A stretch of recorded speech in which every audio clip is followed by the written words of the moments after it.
জোরে জোরে বলেন। খুব সুস্বাদু, বিভিন্ন রকমের মশলা দিয়ে পান তৈরি।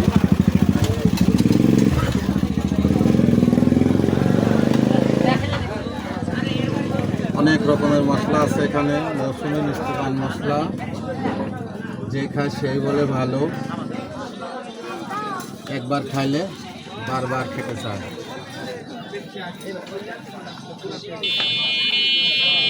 খুব স্বাদের পান।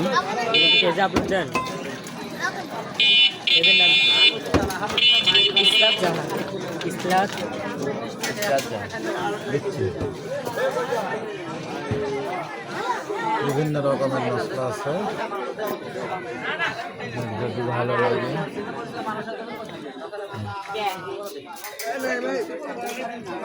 এই যে মিষ্টি পান তৈরি হয়ে গেল, খুব স্বাদ। ধন্যবাদ তোমাকে। Thank you. ওয়েলকাম।